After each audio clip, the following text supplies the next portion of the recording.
Thank you very much. Those are very kind words, and I'm absolutely delighted to be able to give this talk.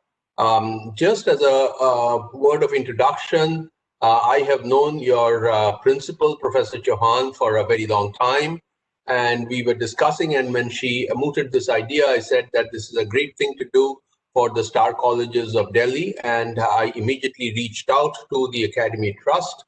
Professor Tirthankar Bhattacharya, who leads the outreach program now, he went back to his committee and got an endorsement from the committee, and he has been a pillar in propagating and announcing this particular program. And I'm also very grateful to Mr. Shubhankar Biswas for actually doing all of the logistics and making this program possible.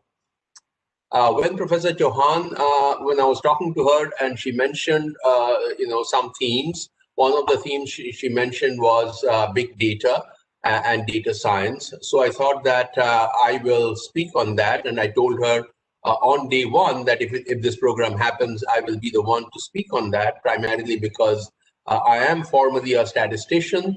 And I have sort of grown with the Indian Statistical Institute, taught for many, many years statistics and ways of handling data. So I thought that it would be appropriate for me to give this talk. Even though I must give you a disclaimer right in the beginning that, to actually be able to talk about data science, the nitty-gritties of data science, I would rather have a chalk and a board to be able to explain the nuances of data science. I'm not going to do that. What I'm going to do is to drive home the message that right now, world over, in terms of, in various domains of science, we are generating large data sets, and these data sets require fresh thinking, newer kinds of thinking in order to be able to analyze those data sets, visualize those data sets. And right in the beginning, I will tell you that it's a confluence of computer science and statistical science that's coming together in helping our understanding of these large data sets.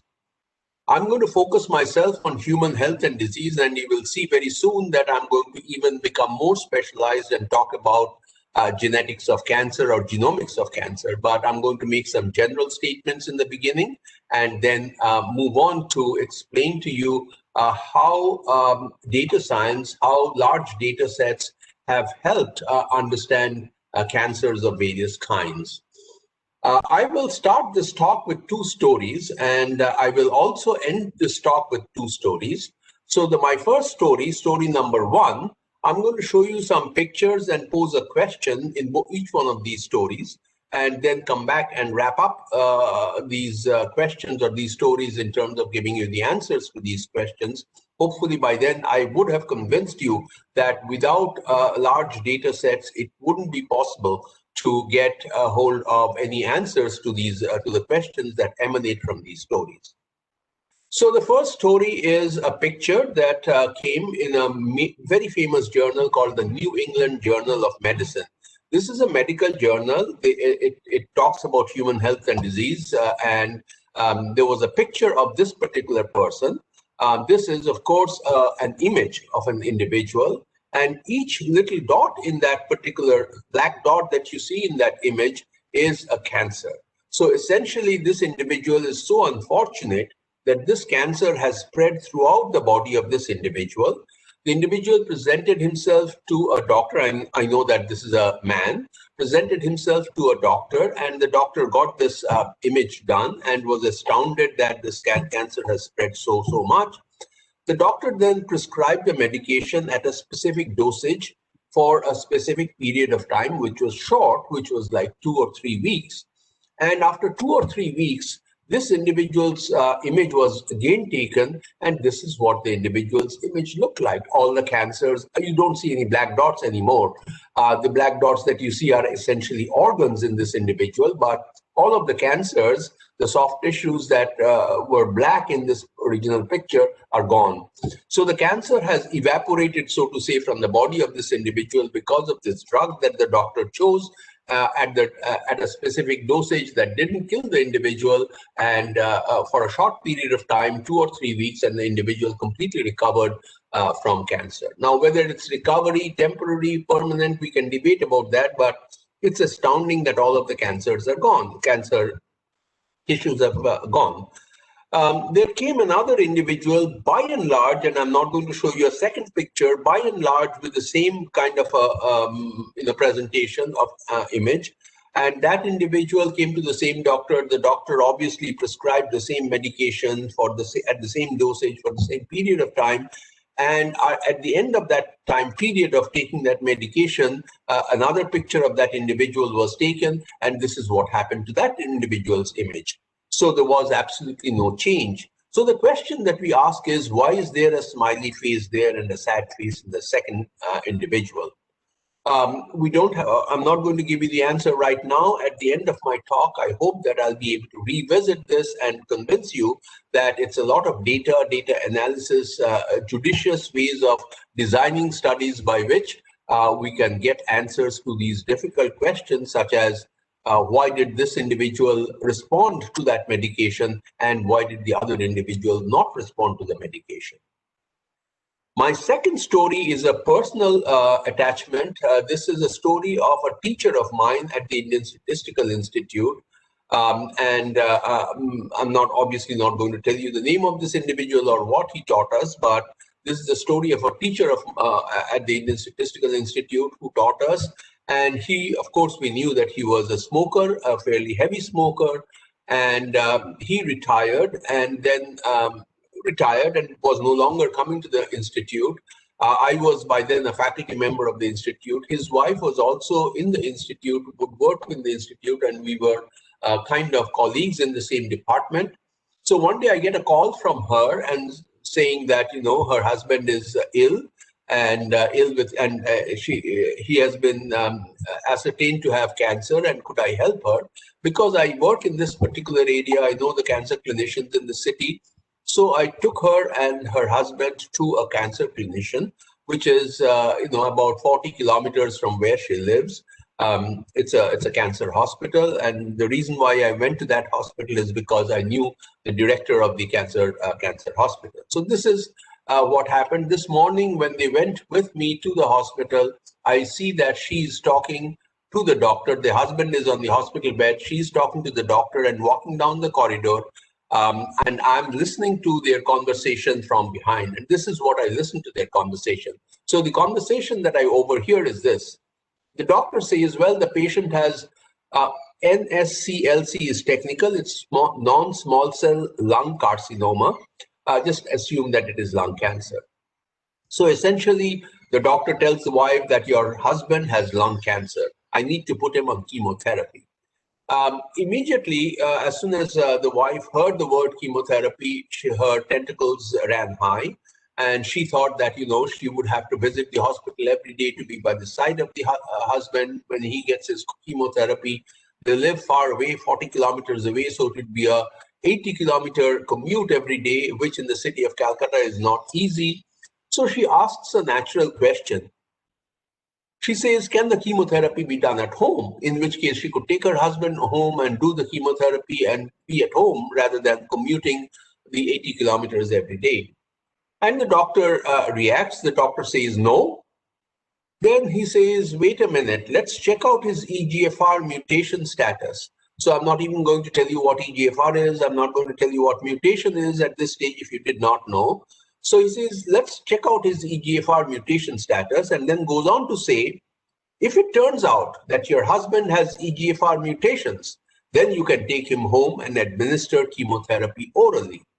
It took a long time for scientists to figure out that if somebody has EGFR mutations, then that somebody, the cancer patient, can be taken home and administered chemotherapy at home. And I'll tell you a little bit more of this. So these two stories are revealing. They are important questions that many of us face.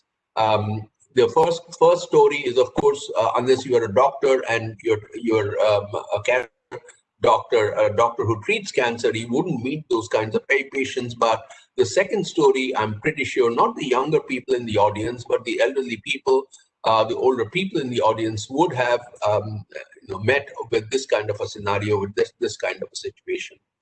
I'll wrap up my talk, coming back, revisiting these stories at the end of my talk. So I talked about data science. The title said data science. So what is data science? So data science refers to an emerging area. So the data science as a science is still evolving. Refers to an emerging area of work concerned with the collection, preparation, analysis, visualization, management, and preservation of large collections of information. After I passed out of school, high school, I went to the Indian Statistical Institute, and we did exactly this: collection, preparation, analysis, visualization, later management and preservation, but not when we were students. So what's new in data science? We call them as statistics. I got a bachelor's of statistics degree and a master's of statistics degree, and we called this whole business as statistics. Why is it called data science now? The reason why it's called data science is because statistics cannot handle the kind of volumes of information that we are right now using, or at least traditional statistical methods can't handle it. So the key phrase here is large collections of information. And I will give you an idea of how large is large, and then you will realize that it really requires new kinds of thinking. There needs to be a confluence of ability to be able to access this large amount of data and to be able to analyze this large amount of data, for which you need large computer spaces, large computer memory, large storage spaces on the computer, and a fresh way of thinking how to analyze, visualize these kinds of data. And that's essentially data science. We still don't have the last word of how one even needs to visualize a particular kind of data, and therefore it is an emerging area of science. Data science is an emerging area of science, and for those of you who are young in the audience, and I know that there are many young students in the audience, this is something that you need to wake up to and think about a career in data science. What do you need to do to make a career in data science? First of all, it's important that you be interested in quantification. You need to think quantitatively. Whatever your questions are, there's going to be, how do you quantify? How do you find a metric? Those are the kinds of thoughts that must come to you. So quantitative thinking is paramount in order to make a career in data science. The second is that it would help if you are interested in mathematics. Mathematics is at the base of both statistical science and data science, and therefore you need to be interested in mathematics. If you don't like mathematics, data science is not your career. The third that helps is essentially if you're interested in computer science, for example, programming, learning new, programming languages. Programming languages are evolving, and the newer kinds of programming languages are primarily meant for handling of large collections of information, large data sets. So I will not revisit, or address you trying to tell you that, what do you need to do to make a career in data science. So I've said what I needed to say, and then I will give you examples, and hopefully through these examples, I will be able to excite you to certain kinds of questions that are quantitatively driven, where you need fresh kinds of thinking and fresh kinds of analysis to be able to draw inferences from those or answer important questions from those data sets. And that's where a data scientist comes along, and that's where this is an emerging area of science that's happening. All right, so let me start with a few more examples. So one of the questions that all of us take certain kinds of medication, right? We take various kinds of medicines, and we know that every medicine has some side effects, some adverse events take place. So one of the questions that we ask ourselves is, I'm taking this medicine, is it safe in the long run? Oftentimes these medicines you don't think will do what it might do. So, for example, many people, like I said, that most drugs have side effects, but many people also suffer from heartburn. You eat something and then your stomach bloats, and you get a heartburn, and then you take a medication, antacid or something of that kind.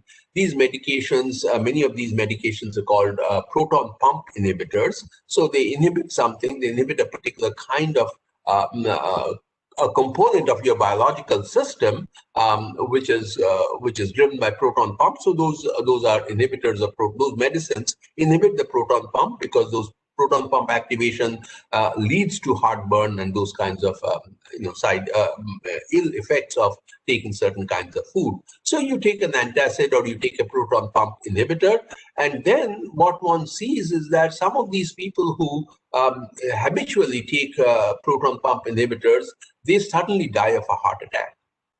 Now, the question is that this is an observation that some people who are habitual proton pump inhibitor, who habitually take these kinds of medication because of their heartburn, they suddenly die of a heart attack. Now, are you able to relate the heart attack to this particular medication? Is the medication the cause of this heart attack? You need to ask this question in quantitative terms, and in quantitative terms, you need to get hold of large amounts of data. People who take this particular kind of medication for heartburn and people who do not take this particular kind of medication. So you contrast and find out what is the proportion of people who die of a heart attack if they take proton pump inhibitors, and what is the proportion of people who die of a heart attack. Obviously, you have to match with respect to age. They have to be of the same age and so on, that die of a heart attack. And if you find that the proportion of people who are taking proton pump inhibitors habitually have a higher prevalence, have a higher probability of death from heart attack, then you would associate this particular medicine with the adverse, and you would say that heart attack is an adverse event of this medication, adverse effect of this medication. So this is the kind of question that you ask, and oftentimes you actually don't go back and get hold of a large number of people who are on proton pump inhibitors. It's very difficult to identify people who are habitual proton pump inhibitors. Instead, many of these insurance companies, hospitals, and health agencies would keep records these days, what are called electronic health records. So when you visit a doctor, the doctor asks you a few things, prescribes you, and all of that information goes is made electronic, is digitized or written down, and these are called electronic health records. So what you do is you go back to these electronic health records, and there are millions of these electronic health records. You can quickly assess whether proton pump inhibitors, people who are, who take proton pump inhibitors, oftentimes die of heart attack. So these millions of electronic health records is what's we call them as data mining. It contains data, and you mine this data in order to find a relationship between sudden heart attack versus taking a proton pump inhibitor. So the point is that now you're accessing millions of these electronic health records. These are not in tens or hundreds, these are in millions, and therefore those are large data sets that you access and that you assess in order to find a relationship between proton pump inhibitor medication and heart attack. The second question, will I get Alzheimer's disease? Alzheimer's disease is when you start forgetting and so on and so forth when I grow old. So you want a predictor. You want to predict whether you are more prone to Alzheimer's disease, and therefore you would like to know, will I get Alzheimer's disease when I grow old? And what has been done is, well, I'll tell you the answer. The answer is that people have analyzed large data sets, large images, and have ascertained and have assessed these images and have ascertained that changes in blood flow in the brain or even in the body is the earliest warning of Alzheimer's disease. So if you have these changes, specific kinds of changes in blood flow, then you are more prone to Alzheimer's disease. And this information, this inference, this conclusion came about by analyzing very large quantities of image data. These are brain images called magnetic resonance imaging, where people's brains are put on in a magnet and imaged and so on and so forth, or positron emission tomography. These are two different kinds of imaging, but the technical details don't matter. These images, usually when they are digitized, these images are in gigabytes. So these images are large, they are in gigabytes, and if you scan the images of thousands of people at various levels of Alzheimer's disease progression, you need to then visualize these data, analyze these data in order to come to a conclusion. And these are really very large data sets. If you put all of the data together on a computer storage, they will run into petabytes of data. If you so in megabytes, gigabytes, and petabytes. So these are terabytes and petabytes. So these are huge quantities of data that are generated, but you need to be able to analyze these data to make sense of the data and draw an appropriate inference. So essentially what we are doing is we are quantifying, we are digitizing, we are collecting quantitative information in order to gain insights on human health and disease. Human health and disease are two sides of the same coin. And we gain an understanding of the physiological, metabolic, biochemical processes that maintain health. So there is some kind of a stable physiology, metabolic process, and biochemical processes. All of this goes on in the human body, and the stability of these various processes maintains health. You need to gain an understanding of these processes because any perturbation, any change in these processes eventually may lead to disease. And therefore, you need to know what the normal state is in order to find what the alterations are, and then you can predict disease. So these processes, these physiological processes, metabolic processes, various biochemical processes that go on in the human body are essentially controlled by genes. Genes matter, but environment also matters, and environment is controllable. So, for example, smoking is an environment. Your exposure to tobacco smoke can be controlled. Genes are not controllable, but genes are the ultimate players, and therefore you need to understand what happens to the genes. And these genes, they change. Not every individual is born the same at birth, and we will see more of this later. So it's useful to identify alterations in relevant genes that also inform about alterations in the processes that we have understood, the physiological, metabolic, and biochemical processes. So alterations in genes will lead to alterations of these processes. Alteration of these processes from the normal will lead to disease. So that's the connect. We need to understand the genetic defect that will lead to a process defect, and that will lead to eventually a disease. So this is what we try to understand. And as I will show you that as we are trying to understand what the genetics of various kinds of processes are, we are generating greater and greater amount of quantitative data, and I'll describe that to you. So, when I started my career doing all of this, this was, in a meaningful way, this was from about the mid-1980s. You have the human genome, which is your DNA, and in the DNA there are 3 billion alphabets. These are called nucleotides, but there is also between two individuals, most of these alphabets are exactly the same, but there are certain number of alphabets that are different. About 1% of the alphabets are different between two individuals, and that's about 3 million. So between any two individuals, there are about 3 million nucleotides that are different between any two individuals. In the 1980s, we didn't have a catalog of all of these 3 million nucleotides. Today we do. But in the mid-1980s, we had only a knowledge of a very few of these changes, very few of these nucleotides where two individuals would differ. And we would use that information in order to figure out whether a disease is close to a particular, or the location of a disease gene. And how did we do that? So the idea is that if the disease gene is here, and if there is another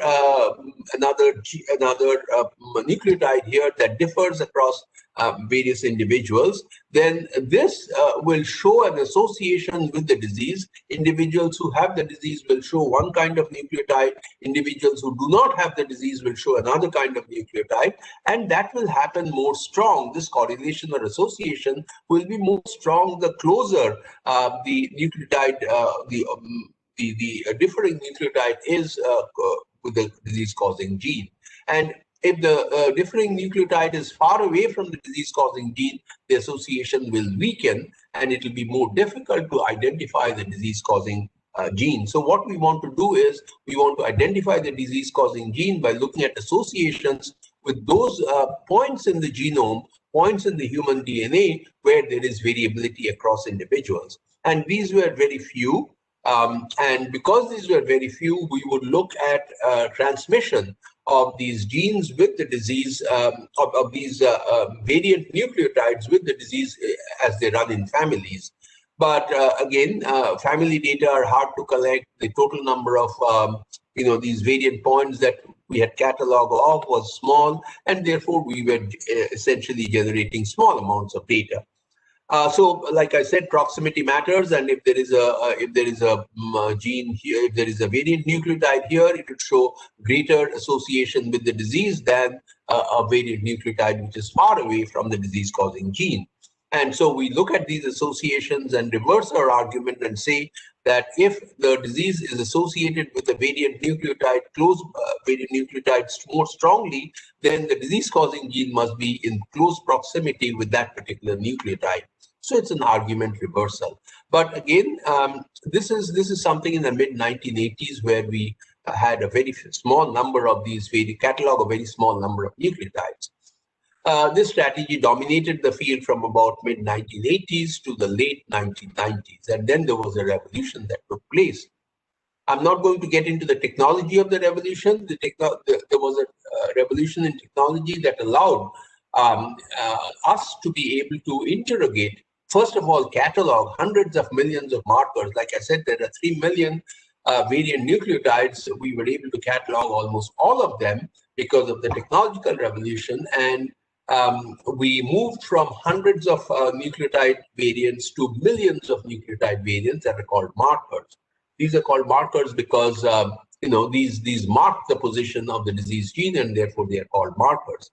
And so now you are moving from you're banking on new technologies, you're banking on new study designs. We no longer needed to study segregation or needed to study families. We could just take a bunch of individuals who have the disease and a bunch of individuals who do not have the disease. And because we were dealing with millions of these association tables, we had to devise new statistical methods. And I'm not again going to tell you what the new statistical methods is, but new technologies drive the questions about identifying new kinds of methods of analysis. So new kinds of technologies drive greater amounts of data that in turn drives new methods of analysis and new statistical or data science methods. So we now routinely screen about 5 million markers for every individual, and we look at hundreds or even thousands of individuals. Today we look at 10,000 or even 100,000 individuals, and this is all possible because of the new technologies, and it's all possible because data science methods are evolving and are becoming more robust. So just to give you an idea about the data size per this is per individual that we were generating and that we now generate. We were generating about 2.5 kilobases of data, and that's the kilobytes of data. That was in the we were looking at 50 markers or so, and we were generating data on tens of individuals, but then we started generating data at the genome scale, where we are now generating data of about 2 gigabytes, and we were looking at thousands of individuals and looking at about 5 million of these markers. And then this happened till the 1990s. From kilobases, we moved to gigabases, and from 1995 onwards, from 1995 onwards, we moved to storage spaces that require terabytes per individual. And therefore, if you're dealing with thousands of individuals, we quickly move into, hundreds of terabytes of data or into the domain of petabytes of data. All right, so what did moving into this give us? And I'm now being vague at this time, but I will give you a concrete example in a few minutes. So essentially, as a result of moving from small data sets that were of the kilobytes order per individual to terabytes level, we were able to find hundreds of variants that were associated with many different kinds of disease-causing alteration, disease-causing traits. So this is 17 traits, and this is done using 5 million markers, and each one of these lines is a chromosome, and these various variants, or the nucleotides that vary from one individual to another, these were associated with various kinds of diseases. So, for example, if your cholesterol level is high, you're more prone to heart attacks. And so, can we ask the question, what are those variants that are associated with cholesterol? Don't believe that there will be only one variant that's associated with cholesterol. Once you generate data at the genome-wide scale, you will see that there are multiple variants, not all on the same chromosome, on multiple chromosomes, that are associated with increase in the cholesterol level. This is what we have learned about biology by quantifying, by generating quantitative data at a very large scale, that there are multiple variants that control one single characteristic in the human, such as cholesterol level, and these variants are not all clustered on the same chromosome. They are all over in multiple chromosomes. We know more. We have looked at these variants. Now we know what these variants do in terms of the physiological processes, how it enhances cholesterol level, etc. But today, that's not the talk that I'm giving. What I'm trying to tell you is that as we move to big data sets, and as we learn to analyze the big data sets, we are able to make new discoveries. We are able to find out what are the genomic variants that causes increase in cholesterol level, or causes night blindness, and various kinds of diseases that one can think of. If you look at cardiovascular disease, heart attacks, as you can see that each dot represents, oh, by the way, here also each dot represented a specific variant that was associated with a disease. We were talking about 17 diseases, so there were many dots, and these are color-coded by the different kinds of diseases that they cause. You can't possibly read them, but again, right now detail is not the important part. It's the concept, and it's the overall feel that big data sets are helping understand human health and disease. If you look at heart disease, so there are multiple kinds of heart disease, and I'm not a clinician, I won't be able to enumerate all of the different kinds of heart diseases. Ultimately, we die of a heart attack, but there are multiple kinds of heart diseases. And if we try to understand what are the gene variants that are associated with these various types of heart diseases, we find that there are many such gene variants, and they are not all clustered in the same chromosome. They are all over the place. Similarly, with respect to cancer, so this is cancer, and what we see is that also that there are multiple kinds of cancers. Cancers affect many different organs of the body. So you have pancreatic cancer, lung cancer, brain cancer, and so on and so forth. So they impact on different organs, and the gene variants that are associated with these different types of cancer, again, are many, and they're all over the entire human genome. Okay, so as I talked about cancer, I also have been working on cancer, and what I'm going to do is not describe the very great details about our work, but I'm going to give you an overview of what cancer is all about and how this happens. We thought that it wasn't very clear, let's say 30 years ago, that cancer is a disease of the genome. Now we know that cancer is a disease of the genome, which means that cancer cells, if you look at a cell in a cancer tissue, in a tissue that has become cancer, so if you take liver cancer, so if you take a liver cell from a normal individual versus a liver cell from an individual who has liver cancer, and if you look at these cells under the microscope, you will see that the chromosomes are hugely disorganized in the liver cancer tissue than in the compared to the normal tissue. In the liver cancer tissue, you would find that bits and pieces of one chromosome have gone and stuck themselves to other chromosomes. There are deletions of chromosomes and so on and so forth. So these are called translocations and deletions, and there are many translocations and deletions. As you know that, or those of you who are interested in biology, have studied biology, you know that we are a diploid, so we have 2 copies of each chromosomes, or there are partners to each chromosome. But here you see that it's color coded, so you see that there are multiple blue chromosomes, which essentially means that something has happened. They have duplicated themselves and so on and so forth. They're also not of the same size, so after duplication there have been deletions. So it's all over, and lots of errors have taken place.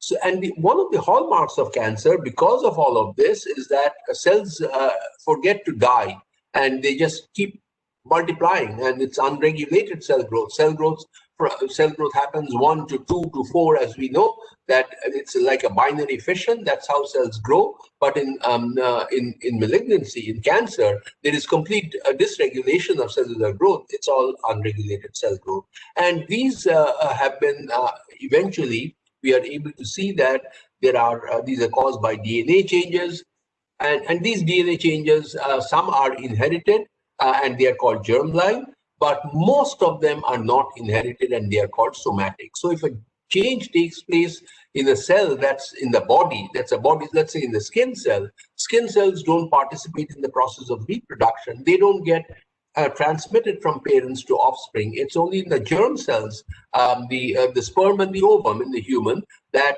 where if there are changes, then those get transmitted to the next generation. They are called inherited changes. But in the body cells are called somatic cells. Those do not get passed on from one generation to another. They are not inherited. But in cancers, we now know that most of these cancers are because of changes in body cells, which is good news. It's bad news for the individual who has cancer, but it's good news for the progeny of that, for the children of that individual, because 90% of them are not passed on, and therefore their children are not predisposed to cancer, or will not inherit those that will predispose them to cancer. It's only about 10%. So that's good news. But this realization, this understanding that body cells change in the tumor tissue, DNA changes take place in the DNA, has come about because we are now able to generate big data. And that's exactly what I'm going to tell you. So if you look at familial breast cancer, it's exactly the same. Like I told you, about 10% of breast cancers are passed on because they are familial, but the remaining 90% are because of changes in somatic cells and body cells. Some of it are unknown, what the predisposing genes are, but many of them are now known. So, and this is gotten known primarily because we are able to. There are technologies that help us generate large amounts of data, and there are mathematical techniques, statistical techniques that help us analyze these data to be able to draw appropriate inferences. I'm going to skip that part. Also, like I said, that whether cancer is a disease, all cancers are a disease of the genome, and that there are body cells DNA in the body cells that get changed. This wasn't even conceptually vibrant. It became people did not believe that cancers are a disease of the genome. They felt that it's mostly because of tobacco smoking or exposure to certain kinds of chemicals. But the fact that the tobacco smoke and the exposure to chemicals actually makes changes in the DNA, which precedes cancer, was not known. And it's technologies, it's data science that has come to the rescue in order to be able to understand this. But there are some people who have huge foresight. So here is Renato Dulbecco, who is a Nobel laureate, and he wrote a paper in 1986. The technologies weren't even available at that time. People didn't even foresee that those technologies would come about. He wrote a paper, he wrote an essay called A Turning Point in Cancer Research, and he believed that sequencing the human genome would help us understand what cancers are all about. And this is what he wrote. If we wish to learn more about cancer, we must concentrate on the cellular genome.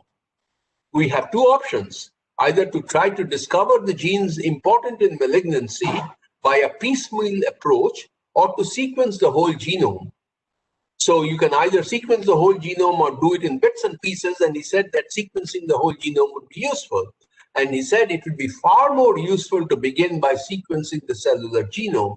And therefore, people took this seriously, started thinking about what kind of technologies are required in order to sequence the cellular genome, and then technologies were developed invented, and methods were invented to analyze the data that come out of these machines. And now we understand far more about cancers than if we were to depend on the piecemeal approach without sequencing the cellular genome.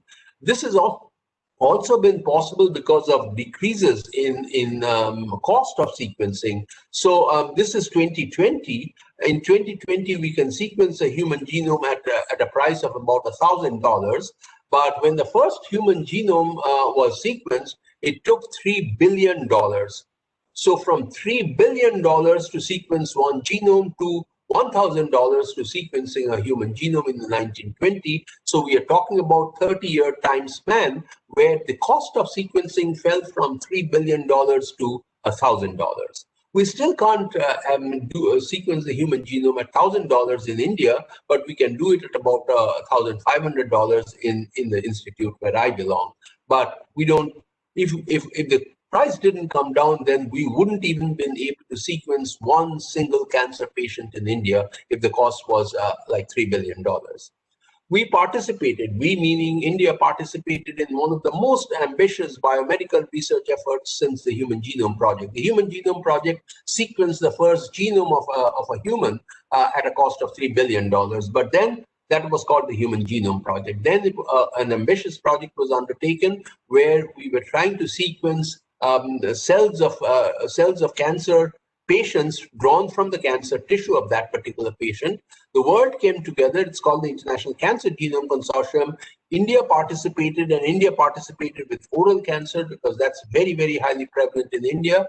And therefore, what I'm going to tell you, again, not go through the gory details, but again, focus more on the statistical and data science approaches to tell you what we did and what's required.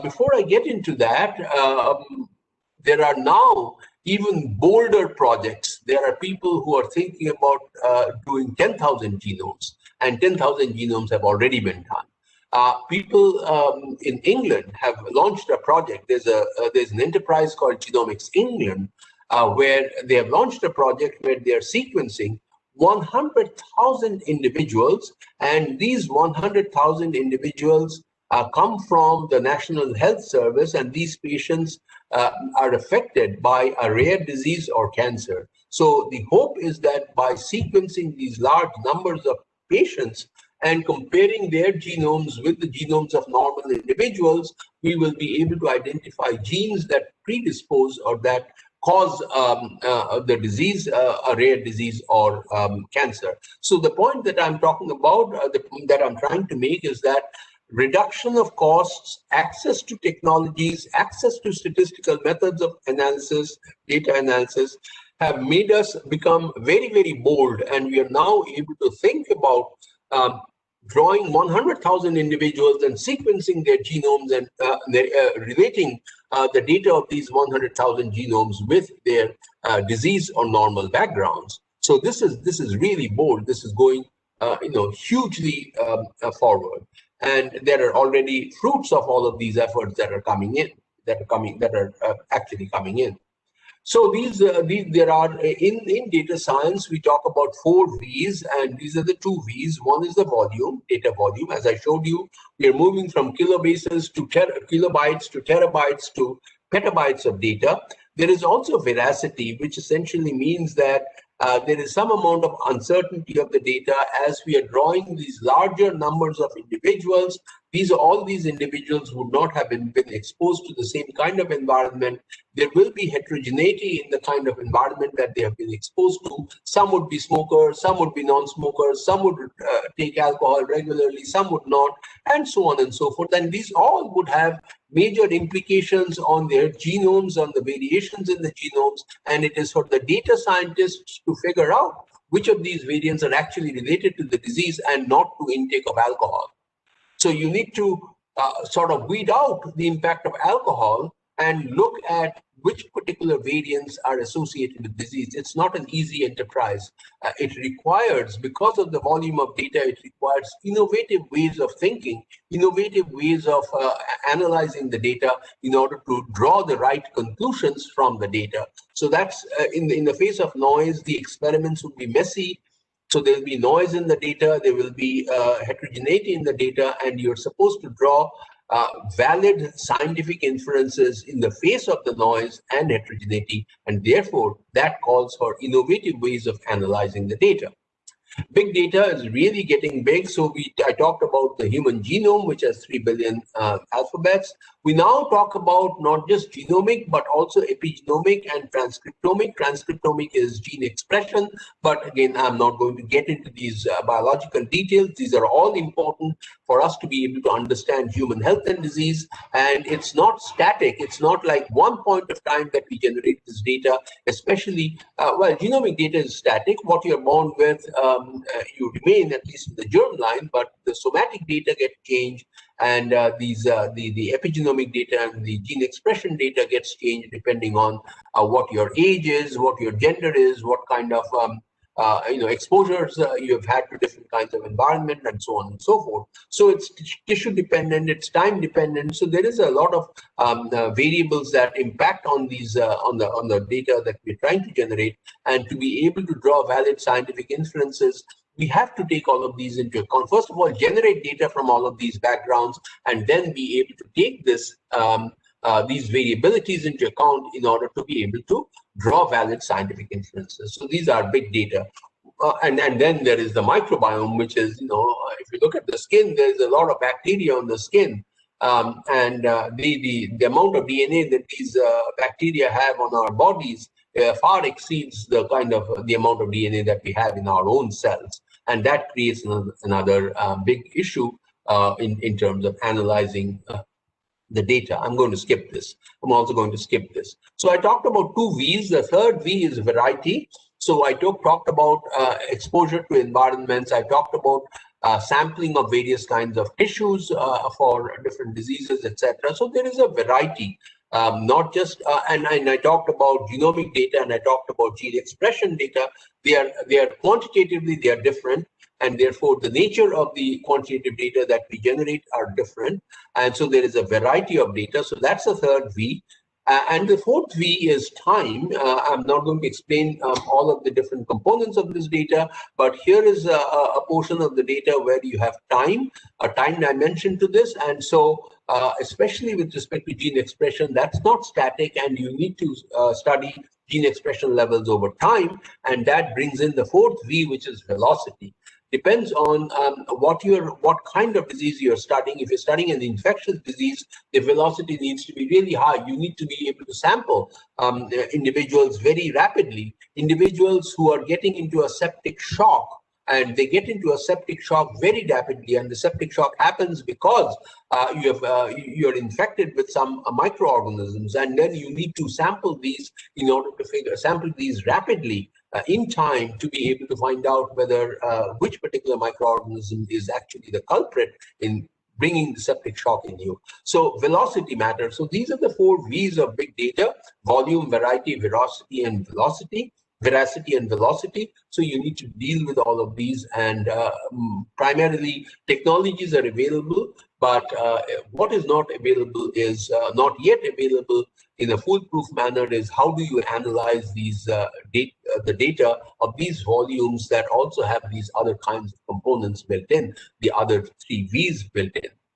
So the big data are so large and so complex that using currently available tools, it's difficult to, first of all, store the data. So you need huge storage spaces. It's difficult to efficiently manage the data. You need to access the data to be able to search what you're looking at, and you need to be able to share the data with somebody else who has generated similar pieces of data.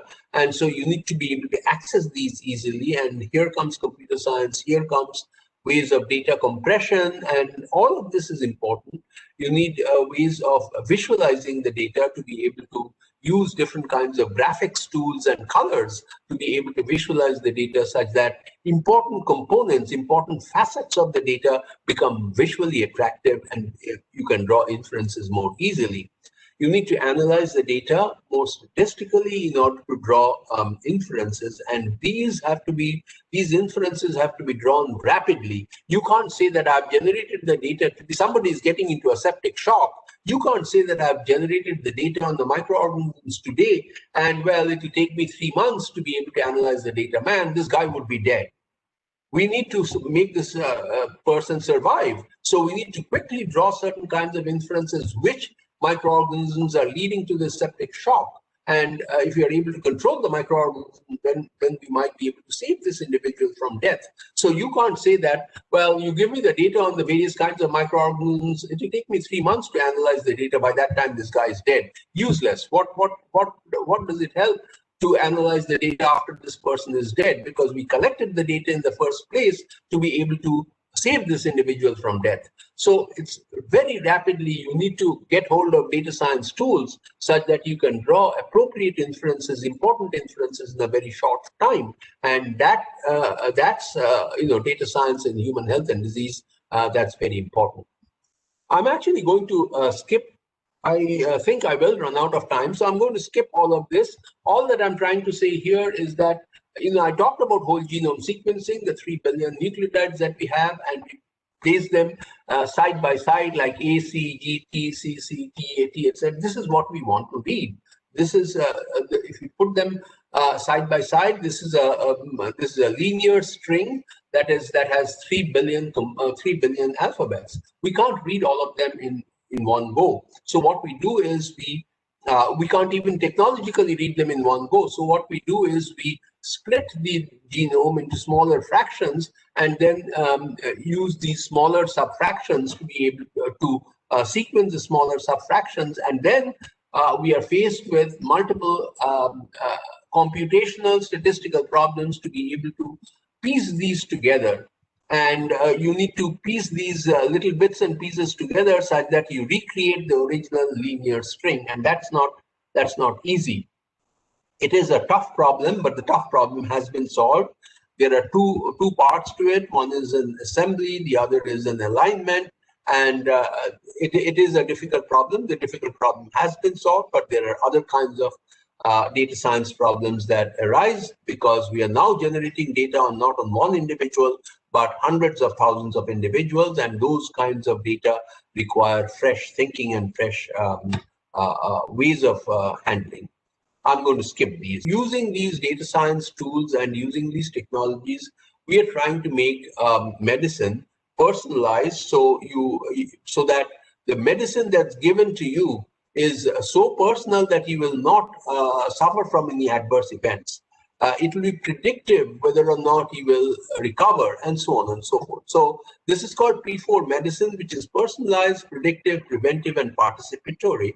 And let me just go back one slide and tell you that the big data sets are being generated by the electronic health records that I've talked to you about when I said that people who take proton pump inhibitors oftentimes die of a sudden heart attack. So that kind of inference. So we combine electronic health records, which are usually text, which is usually textual information. We need to analyze text information, genomic analysis, which is again linear string of alphabets. We need image analysis, and then we need to integrate inference from all of these 3 kinds of analysis to be able to draw certain inferences. Ultimately, our hope is that by analyzing these big, large data sets, we will be able to make medicine personalized. Well, all of this, some people argue and some people crib and complain that we are also making medicine more expensive. Probably true, but again, life is more important than finances oftentimes, and therefore people who can afford will prefer to get personalized medication as opposed to genetic medication. And we now know that one size does not fit all when it comes to human health and disease. I'm going to skip this. I've said this. So if you look at evolution of the cancer genome, so imagine, if you will, that this is like the skin and this is like the surface of the skin, and there are lots of different cells below the skin, and these cells, when you're born, they all look the same, but as you gain age, they will accumulate differences. And these differences will, again, most of them will be benign. They will not cause any harm to the cell in which that change has taken place.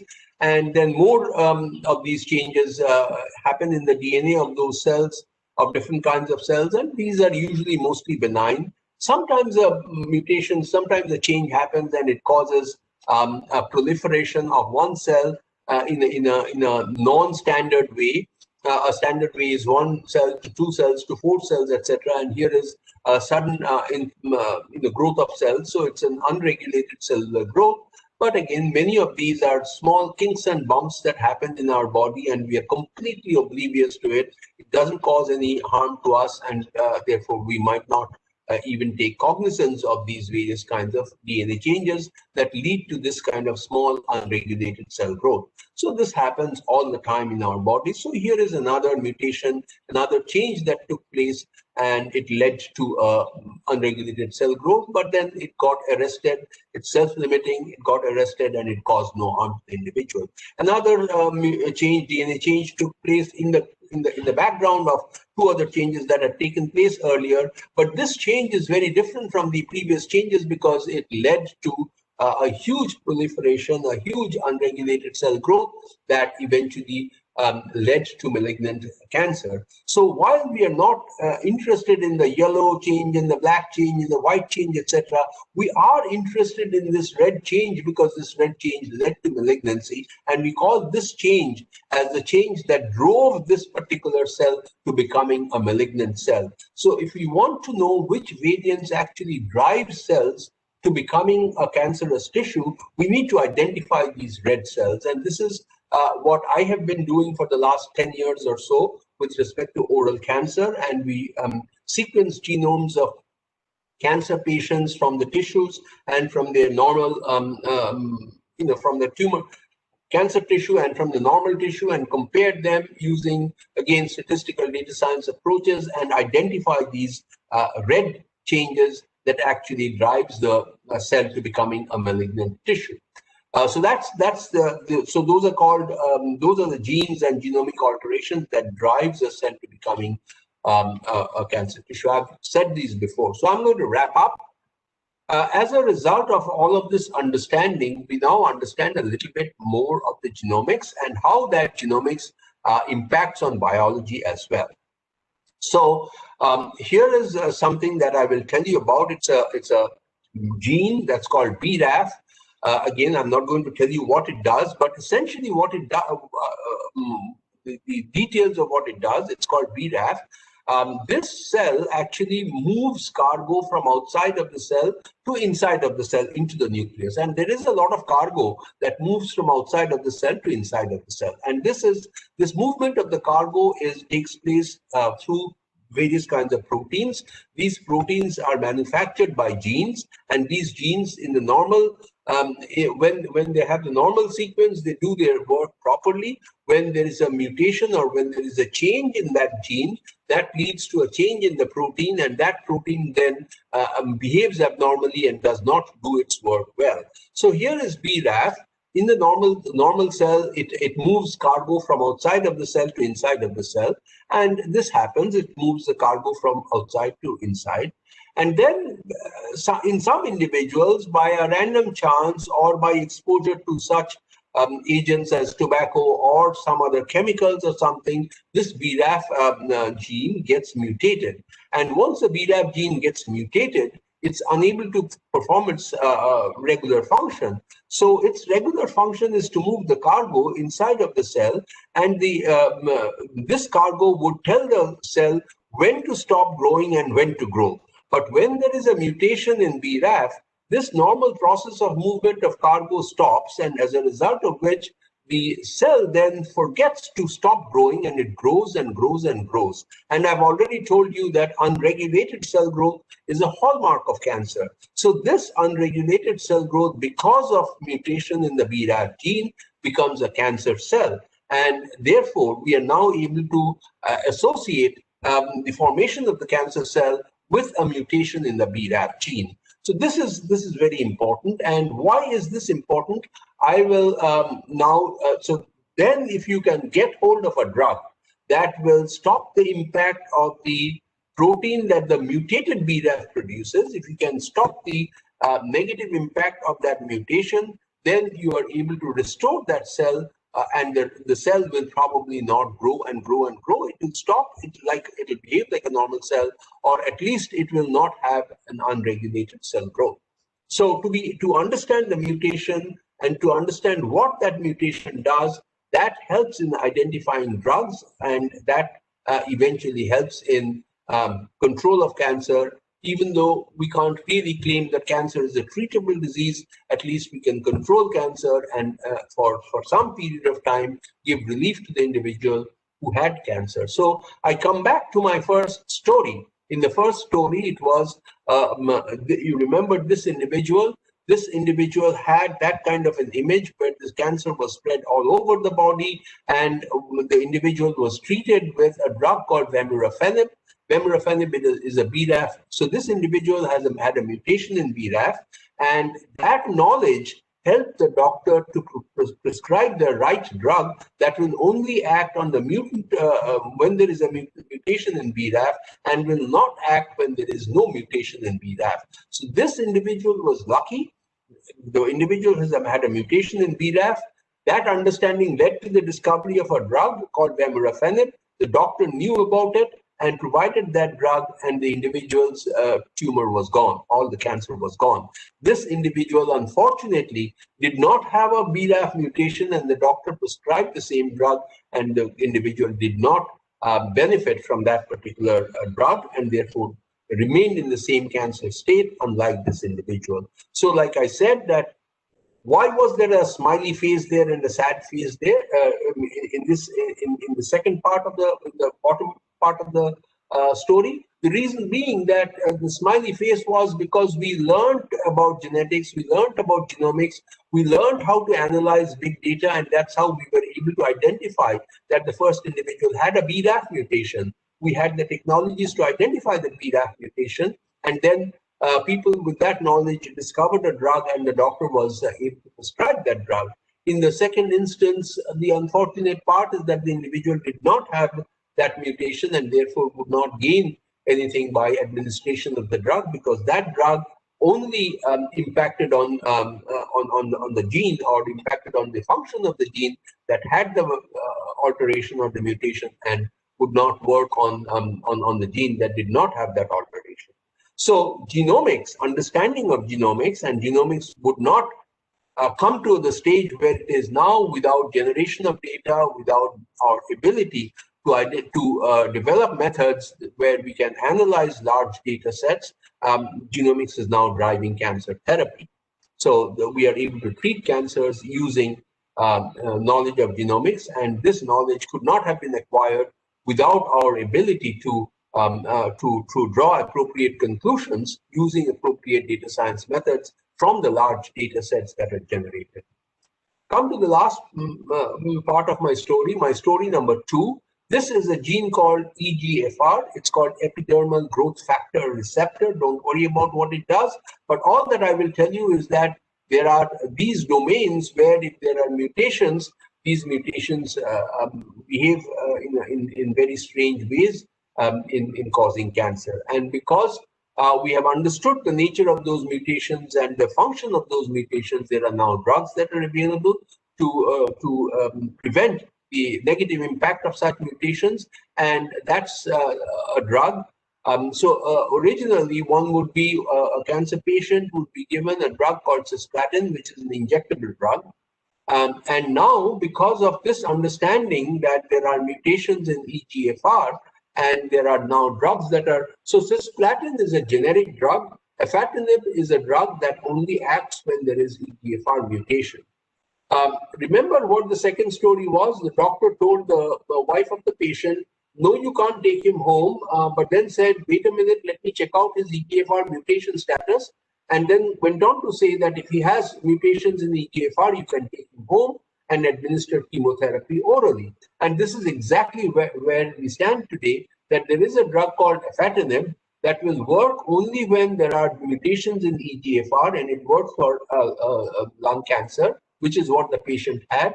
And this particular drug is can be administered orally instead of being injectable. If it's injectable, the person has to remain in the hospital because the injection has to be titrated, has to be regulated properly by the doctor. But the oral drug, it's a tablet, and therefore you can take them home and administer that.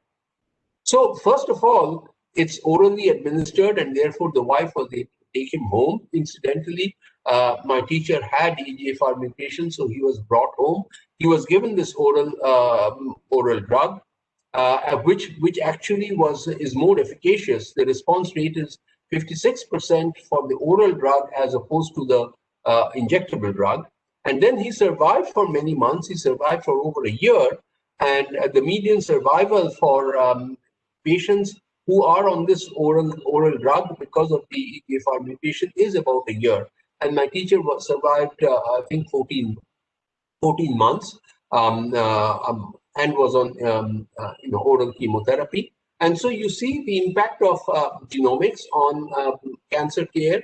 And I've chosen chosen to give you an example of cancer primarily because I'm more familiar with it. There are every disease. So, for example, if you go to a cardiologist, he will be able to give you similar examples of genomics and big data science that has impacted on drug discovery, and where your genomic background is used in order to make prescriptions such that medicine is also becoming more personalized. So I will actually end here. So this is just to remind you that this is the conversation that I'd overheard. And I will end here by saying that we are generating these massive data sets, and these massive data sets call for innovative kinds of analysis to draw appropriate conclusions to either save human lives or save human society or improve human society. We have these massive data sets have high impact. Technology evolves in order to generate these data sets. You need innovative ways of storing the data and managing the data.